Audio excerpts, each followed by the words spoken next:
Hmm.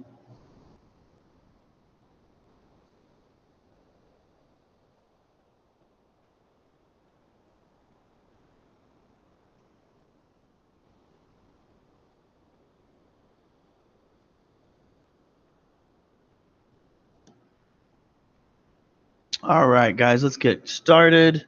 Today is Monday, October 12th. We're just coming back from break. Today is an A day, or if you're in one of my B day classes, then today will be Tuesday, the 13th. All right, so we've got our warm up here. I need all students to complete the warm up during class. It's a Google form. So if we click on the Google form link here, or if you send it to you in the chat and the Google Meets, we open it up. Read the instructions here. Students are to complete the warm-up during class on Monday or Tuesday. Your responses will be graded. This will count as your daily in-class participation for today. So I need students to complete this during class. After you've completed the warm-up, please watch the Unit 2 video lesson, which will be an Edpuzzle, and complete the Edpuzzle by the end of the day. And then I'm giving you guys Unit 2 classwork to kind of practice this stuff by Friday the 16th. And the reason for that is because we're kind of getting close to a test, so I want you guys to practice classifying matter, determining whether it's a physical or chemical change, and practicing the difference between intensive and extensive properties. All right, so here's our questions here. They're all multiple choice. Just click submit. Make sure your full name is here in your class period, and you should be good on that. And that'll get you 100 for today's class, in-class participation. Okay, so what is chemistry? Color, shape, size, and density. All right, so let's go through them. So chemistry is the study of matter and change. All right, chemistry is the study of matter and change. Color, shape, size, and density are all physical properties. All right, I can observe color, shape, size, and density of an object just by looking at them, just by physically looking at them and measuring them. I do not need to change or study the chemical nature of the substance in order to observe it. So color, shape, size, and density are all physical properties. Temperature, density, and boiling point are all intensive properties. These are properties that are independent of the amount. All right, so the temperature of an object does not depend on how much of the object you have. Right? I could have a small glass of water or a large glass of water. The temperature is just the temperature. It doesn't matter how much water I have. Same thing with density, same thing with boiling point. These are intensive properties that depend on what the substance is made out of, or they depend on something else other than how much. So those are intensive properties. Which of the following is an extensive property? So let me look back at our warm-up and see what our answer choices are, because I forgot. Extensive properties. We've got mass, melting point, color, and magnetism. So which of these properties depends on how much of the object you have? So which one depends on how much? Melting point is the temperature at which something melts. That depends on what it's made out of, not how much. Color. The color of an object certainly does not matter, does not depend on how much of the object you have. My desk is brown. If I cut the desk into a small piece and look at the wood, I mean, it's still brown. That doesn't depend on how much. Magnetism, metal objects are magnetic because they're metal. Doesn't depend on size. So the answer here is mass. Mass is an extensive property. So that means that it depends on how much. The more of the object you have, the more of a substance you have, the more mass it will have, right? If you take pennies, the more pennies you put on a scale, the more mass you're going to get because it weighs more, right? Okay, which of the following is not a sign of a chemical change? Here's our answer choices. Change in color, making bubbles, change in temperature or heat, change from a solid to a liquid, or also called a phase change. Last one is making a solid precipitate. So if you look back at the signs of a chemical change, most of these are a sign of a chemical change. When you have a chemical change, you commonly will see a change in color. Sometimes you'll see bubbles forming. That means you're making a new substance, you're making a gas that wasn't there before. A change in temperature or heat kind of tells you that a reaction is taking place. And then if you make a solid precipitate, That's a solid that forms out of solution. And so that is a chemical change as well, because you're making a new substance. And usually that solid will have a color. Now, the one that is not a chemical change is changing a solid to a liquid. A phase change is a physical change. All right, if I boil water, it's water when it's liquid. I heat it until it boils, and now it's still water. It's just in a gas form. And so remember that a phase change, melting, freezing, evaporating, condensing, sublimation, these are all phase changes and are physical change. Okay, phase change, phase, the word phase starts with P, and so does physical. So they both start with P, so they're both physical. It's a good way to remember it. Okay, let's continue on. So today is the start of the second grading period. We're on quarters now. And as you guys well know, we did intersession. I hope you guys had a good break. If you did intersession, I hope you enjoyed that. And I hope that you were able to take the opportunity to learn some new stuff or catch up on some stuff. So that's a good opportunity for students to do that. And if you didn't attend intersession, it's a great chance to do other things, get some sleep, get some rest, and do other things other than school. So that's always good. All right, virtual attendance. Virtual learners, I want to remind you that you are required to type present in the chat for attendance. So if you're just sitting in the class Google Meet link and you do not communicate with me, then you are marked absent because you are not communicating with me at all. All right, so you've got to type present in the chat or type something in the chat. If you ask me a question and I see your name and you ask a question, that counts because you're communicating with me. So that means I know that you are physically in the class and you are paying attention, at least at some point during the class, right? And the more you can be present during class, the more you will get out of it and the easier your assignments and tests will be because you will learn more and the more you participate. Daily participation. Students are graded on their daily participation. This is a major test grade. Students are required to complete brief assignments during class for credit. So we're going to have some kind of a brief class assignment. So we'll have warm-ups, we'll have exit tickets, and things that I need done during class to get credit. And then if I assign work during class, that will usually need to be completed by the end of the day, like our notes or our ed puzzles. These things take some time, and I want to take class time to talk about stuff and to teach something and to learn something with you. I don't really want to be working on class assignments a whole lot during class, maybe some. So we may need some time after class to do those things, but not much time. These assignments don't take too long. And if they are taking too long and you're finding the class challenging, then maybe you need to come and talk to me, see me during tutoring. I haven't had that many students in tutoring.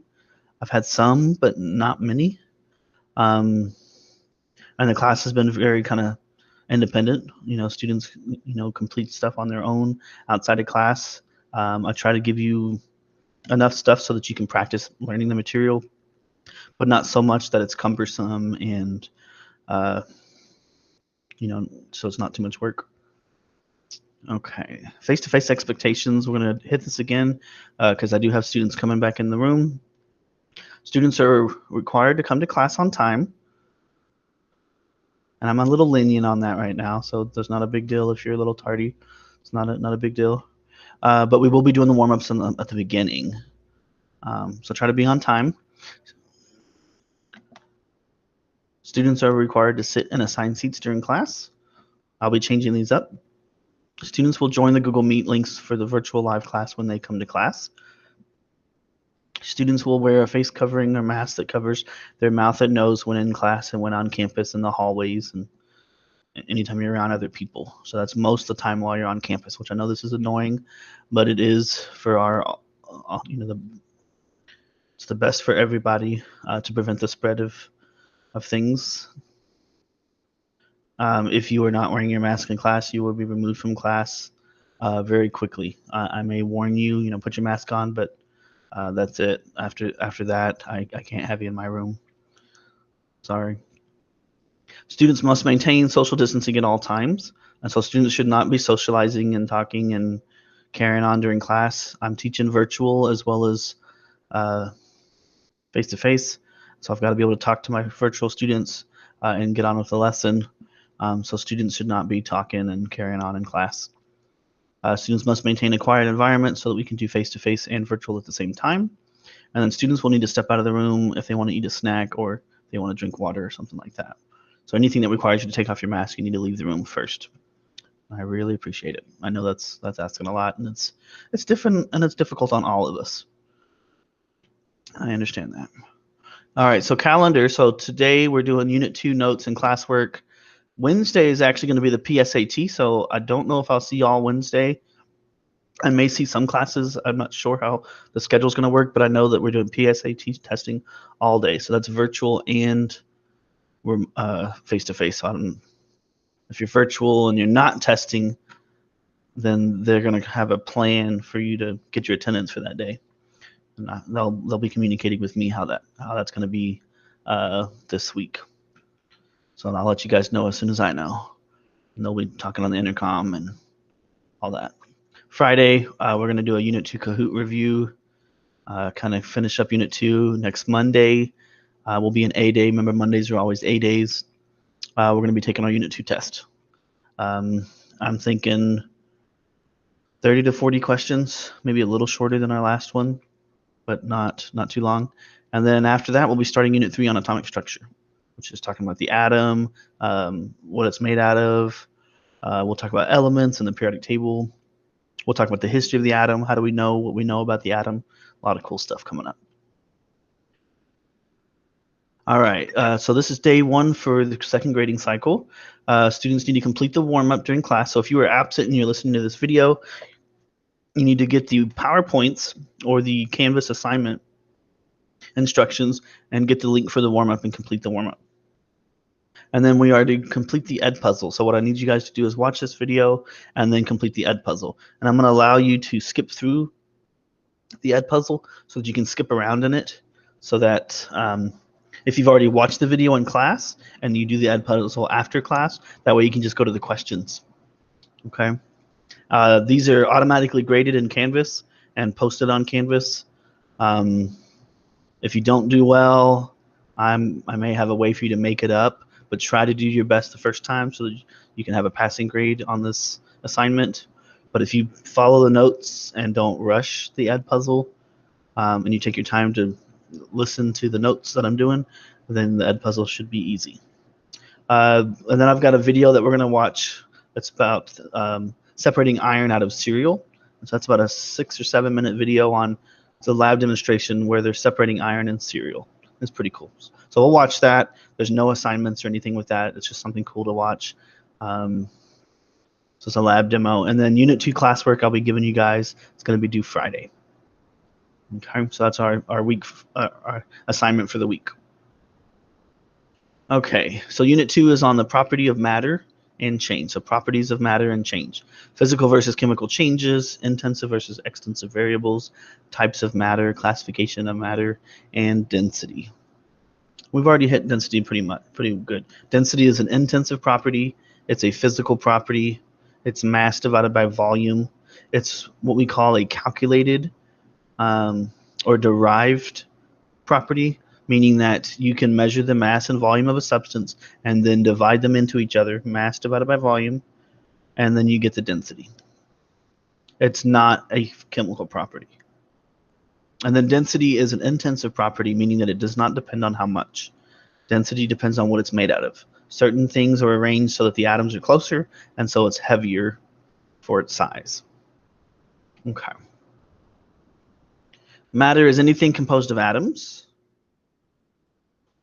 Mass is a measure of how much matter an object has. Okay. Mass is an extensive property. It depends on how much. Weight is a measure of the Earth's pull on you, so the force of gravity. So mass and weight are different. So this is a good test question. Mass is how much you have, how many atoms are in you, and weight is a measure of gravity. So your gravity will change if you go to the moon. Your mass will not. Mass is a fundamental property of matter. Anything that is matter has mass and takes up space, right? And so if it's matter, if it's made out of atoms and it's something, if it's stuff, anything in the universe is not energy, Your desk, the floor, my hand, all this stuff is mass, is matter, and it has mass.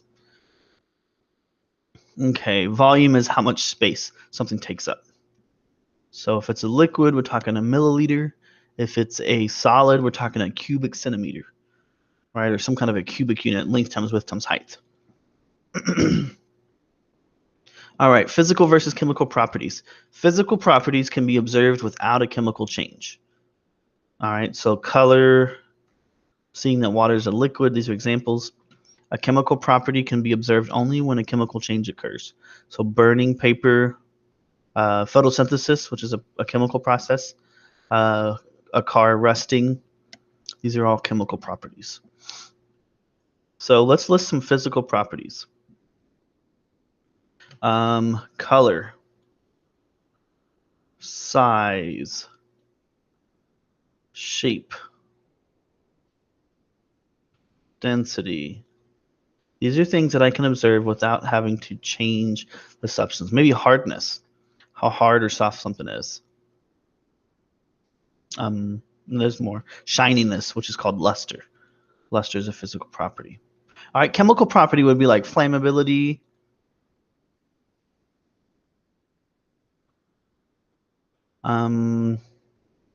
How reactive is it? Is it going to react with stuff that it's around? That's a chemical property. And I'm trying to think of more chemical properties. Flammability, reactivity. How easily does something rust? So rusting or oxidizing, these are chemical properties. How easily or how difficult it is for a substance to rust or oxidize. Okay.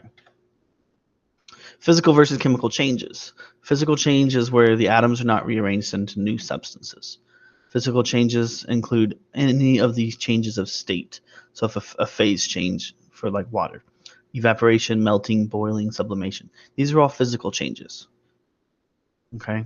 And we got to remember that because this one is missed a lot. It's very common. Students commonly think that water freezing into ice is a chemical change, but it is a physical change because it's still water. We're not turning it into a new substance. Physical changes also include change in size, shape, or dissolving.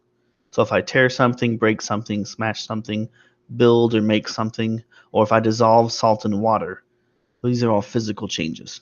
This is another one. Dissolution or dissolving salt in water is a physical change. I'm mixing the salt with the water, but the salt is still salt after you mix them, and the water is still water after I mix them. So I'm not doing a chemical change. I'm mixing them. Okay, so dissolution, dissolving is a physical change, just mixing them together. Chemical changes involve breaking bonds between atoms and forming new bonds between other atoms to make new substances. Chemical changes are usually more interesting than physical changes because a chemical reaction is happening. So here are some examples of chemical changes: burning, rusting, decaying, digestion. There are 4 indicators of a chemical change, and I like to say that there's 5. So let's go over the first 4. So if you have a heat or energy change, or if light is produced as a part of a reaction, then that means that energy is changing or light is being produced. That means a chemical change is happening.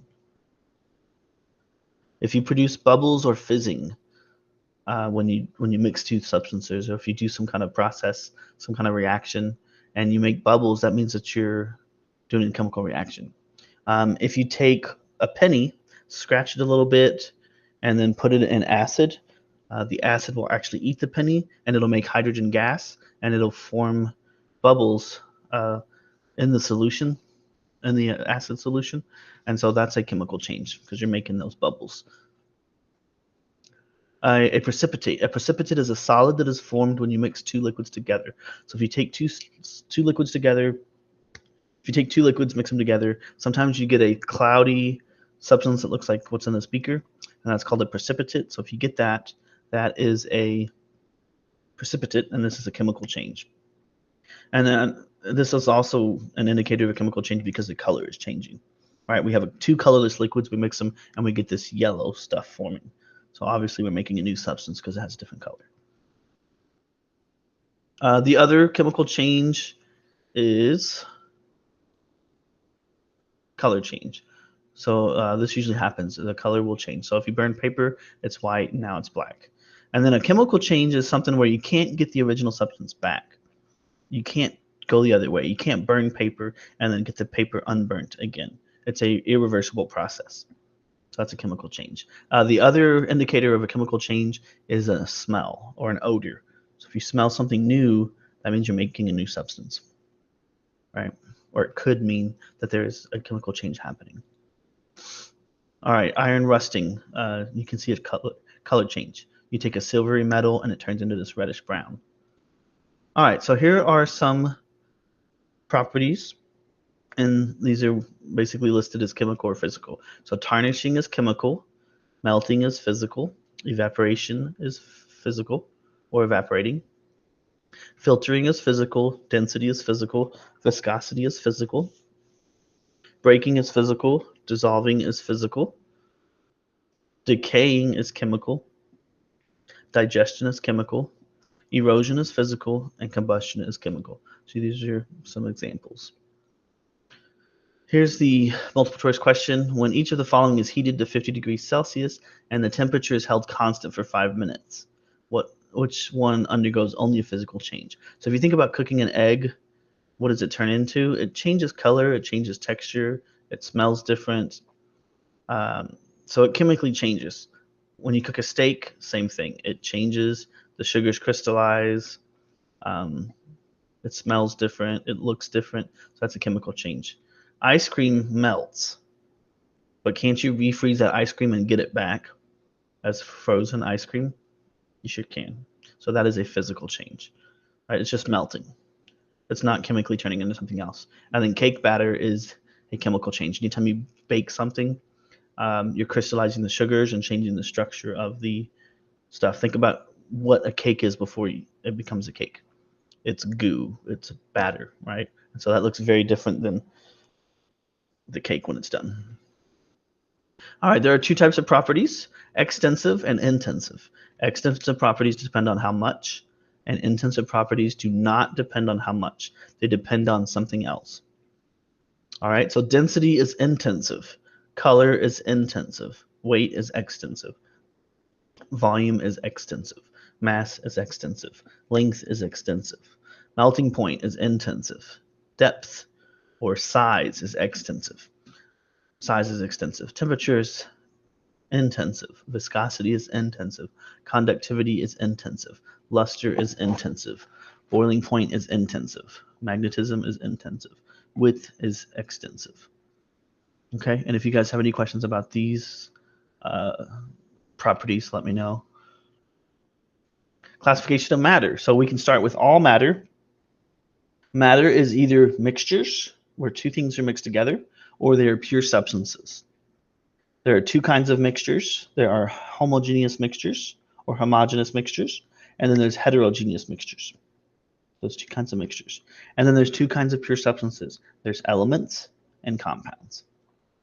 All right, so we want to know the difference between mixtures and pure substances, and we want to know the difference between these four things. Okay, let's start with mixtures. Mixtures are two or more pure substances that can be separated by physical means or by physical changes. So we can physically separate them. At the end of these notes, we'll talk about how to physically separate substances. A homogeneous mixture is where you have two or more substances mixed evenly. So the trick is evenly distributed or uniform. And so that means when you look at it, you can't see separate parts. It looks like one thing. So an example of this is salt water. If you look at salt water, it's a clear liquid. You know it's a mixture because if you drink that water, it's salty. So you know there's salt in there, but you can't really tell, right? And so the salt is evenly mixed, distributed, or it's uniform in that solution. Sugar water, soda, coffee, right? If you look at coffee, you know there's coffee, there's sugar, there's creamer, but it all mixes into one thing. So if it's just one thing and it's even and it's distributed, right? If you look at any point in the coffee cup, anywhere in there, if you look at it, it's going to look the same as any other point, right? So that is a homogeneous mixture. These are also sometimes called solutions. Okay. A heterogeneous mixture is where it has two or more things that are mixed and it's not even. So hetero means different. So this means that if you look at the mixture, you can visibly and easily tell that it is different. So an example would be a fruit salad or a salad. You've got lettuce, cucumbers, tomatoes, onions, olives. You've got some kind of dressing in there. So all those things look different. And so if you've got a salad, that is a heterogeneous mixture. Another example is pizza. Right? You've got some cheese, you got some tomato, you got some pepperonis, you got some bread. And you can tell that those things are different just by looking at them. So that's a heterogeneous mixture. Another example is a cookie. So these are mixtures. Now, an element is a pure substance that cannot be separated by chemical means, meaning that there's no way to separate it. All right, it is the simplest form of matter, right? All matter is made out of atoms, and if you have one kind of atom in a substance, then we call it an element. All right, and we have a periodic table that has all of the elements on there. So each of those things are the simplest form of matter that cannot be separated. Some examples would be hydrogen, helium, gold, mercury, lead, chlorine. So if it's an element, it will be on the periodic table, and it is a pure substance, the simplest pure substance. Now, if you take two elements and put them together, you get a compound. And I skipped that slide because we don't really need to talk about that slide. And I've already talked about it before. But a compound is where you have two or more atoms bonded together. So take two atoms, put them together, you get a compound. And you usually will have a formula. So if something has a formula with more than one element in it, each element has a symbol, right? H2O, that's hydrogen. There's two hydrogens and one oxygen. And then CO2, that's one carbon, two oxygens. And then NaCl is sodium and chlorine. So each of these symbols is an element. And so you've got two elements bonded together. So that's a compound. It's another form of a pure substance, meaning that it cannot be separated by physical means. Okay, you cannot physically separate a compound like water. There's no way to physically separate water. You have to chemically separate it. All right, but you can chemically separate compounds. You can chemically separate them into their respective elements, but it is tricky. Okay, it's actually quite difficult to separate compounds into elements. Everything is made out of elements, but most of those elements are arranged in compounds where they're partnered up, they're paired up, and it's a mixture. Right, water is hydrogen and oxygen. Carbon dioxide is carbon and oxygen. So just about everything around you is a mixture or a compound, and there's not really many instances where it's a pure element. There's one example where you might have a pure element if you had like a pure chunk of copper. I'm not talking a penny. A penny is a mixture, but if you had like pure metallic copper that you pulled out of the ground and it's just a chunk of copper, well, that's pure copper ion. Atoms, right? Pure copper atoms. And so that's an element and that's by itself. But just about anything else, even the air we breathe is a mixture, right? It's a homogeneous mixture. It's oxygen, it's nitrogen, it's argon. And so it's a mixture of gases and it's uniformly distributed, right? If you look at the air, I mean, you really can't see anything, right? It's all one thing and it's all the same. So that is a homogeneous mixture. So air is a homogeneous mixture. All right, so heterogeneous versus homogeneous mixtures. Hetero means different. It's a mixing of two or more substances not uniformly mixed. Homogeneous means same, and it's a mixture of two or more substances that are uniformly mixed.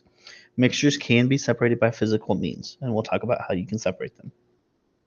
Pure substances are defined by not being able to be separated by physical means. So pure substances would be compounds, and elements. So water, CO2, NO2, nitrogen dioxide, carbon monoxide, CO, carbon, hydrogen, oxygen, just any kind of element is going to be an example. Elements versus compounds. These are both pure substances. They cannot be separated by physical means, but elements cannot be separated by chemical means. It is broken down as much as it can be. If you take matter and break it down into its elements, that's as far as you can go. Okay, if you take an element or if you take an atom and try to split it, what you get no longer has the properties that it had. So if I take an oxygen atom and I try to split it, it's no longer oxygen and it doesn't behave like oxygen. And so the atom is the simplest kind of defining particle that everything is made out of. If you go further and split it, it no longer has the properties of that element. And in fact, if you take an oxygen atom, cut it in half, take a carbon atom, cut them in half, they're going to look the same inside. So they don't look any different than each other, right? So an element is the simplest form of matter that can be broken down. Law of conservation of mass says that matter cannot be created or destroyed. So make sure that you guys know what the law of conservation of mass is. You cannot create or destroy matter. So if you do a chemical reaction, what you start with is what you end up with. It's just going to be in a different form. So we're going to rearrange the atoms. We're going to break some bonds. We're going to form some bonds. But if we start with 5 hydrogen atoms, we're going to end with 5 hydrogen atoms. You can't create or destroy matter. You can't create or destroy mass. And if you do a chemical reaction, you can measure what you start with, and then you can measure what you end with, and they will be the same if you can measure everything. Law of conservation of energy says that energy cannot be created or destroyed. If heat is lost by a fire, then the heat is absorbed by the air around it. And there's different types of energy. There's kinetic, there's chemical, there's potential, solar, nuclear, and sound. So energy cannot be created or destroyed. All right, now let's talk about our separation techniques real quickly. So these are techniques that we can use to separate out mixtures. Okay, filtration is a separation technique, and I'll show you guys this. So this is a more common method of separating an insoluble solid from a liquid.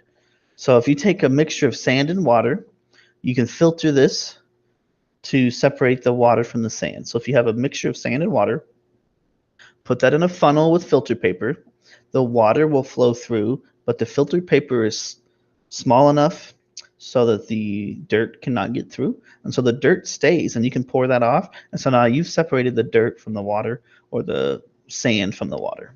So that's filtration. Okay, it's kind of like making spaghetti. If you make spaghetti, you've got your noodles boiling, you boil those noodles for a while, and then you pour the water out through a strainer or a colander, and now you got the noodles by themselves and the water's gone. That's kind of like filtration. You're separating it out like that. Okay, what's our next one? Distillation. There's distillation. Distillation is where I've got this red liquid, right? And it's a mixture of 2 liquids. Let's say there's water in there. Let's say, there's a couple different things in there. And I'm not sure what this red picture is supposed to be, but or what this substance actually is. But let's say that this is a mixture of 2 liquids. Let's say if we knew that one was water, well, we know when water boils. So we can boil off the water. The water will boil at a certain temperature, 212 degrees Fahrenheit or 100 degrees Celsius. The water will boil, the gas will rise and go through this tube. This tube is cooled with cool air and cool water, and so that gas flows through here and it will cool down and condense back into water, and then pure water will drop and form liquid in here. So now you're taking all the water in this mixture and boiling it off. And so after you've heated it enough so that all the water is gone, you now have whatever else is in the mixture on this side and whatever in the water over here. So you can separate the water from the mixture. So that's distillation. You're separating it by evaporating one of the liquids. Now let's say you don't have water. If you have 2 liquids, like 2 types of alcohols or just 2 different liquids, you can boil one of them at a certain temperature and the other one will stay liquid. And so you can still separate them by distillation. All right, and then there's crystallization, which looks like this. Think about taking a solution of salt water. All right, I've got my solution of salt water here. What I can do is I can heat this solution on a hot plate or on a stove, and I can evaporate or boil that water. Well, that stuff that is dissolved is still there. And so when the water evaporates and the water has turned into gas and it's gone, the solid will remain. And so the solid will crystallize. So this is called crystallization. So it's a way of separating a solid from its liquid component, usually water, by heating the water until it boils, and then you're left with the solid. And so you can collect that solid, and you have now separated it out of the mixture. So try that. Try to take a cup of water, put some salt in it, leave it outside, let the sun evaporate it, and then look at the bottom. You'll see white solid, and that's crystallization. You're separating the water and the solid. All right, the last one is chromatography. Chromatography looks like this. You can take paper. So this is a chromatography is used to separate and identify mixtures that can be or are colored. So you can take the best example of paper chromatography is taking some kind of paper cloth and putting ink on it. Okay, so take some tissue paper, use a marker like either a pen or some kind of a marker like a permanent marker or something like that. Draw a line on there, put it in some alcohol or maybe even water, and you'll watch that color blur. Right, the color's going to separate and it's going to blur across that paper, and so that the colors will separate into or the ink is going to separate into the different colors. So this technique is used to separate mixtures such as pigments in an ink sample. And so if you do this, you'll see the different colors. Right? So that is paper chromatography. And there's also gas chromatography and other kind of chromatography. So these are ways to separate mixtures. So you guys just need to know what they're called. Okay? All right. So make sure you guys have done the warm-up. Make sure you do the Edpuzzle by the end of the day. And then remember that we've got Unit 2 classwork that's due Friday. All right. Thank you guys so much. I hope you guys are learning a lot of stuff. Remember that we will be testing next Monday. All right. Peace out.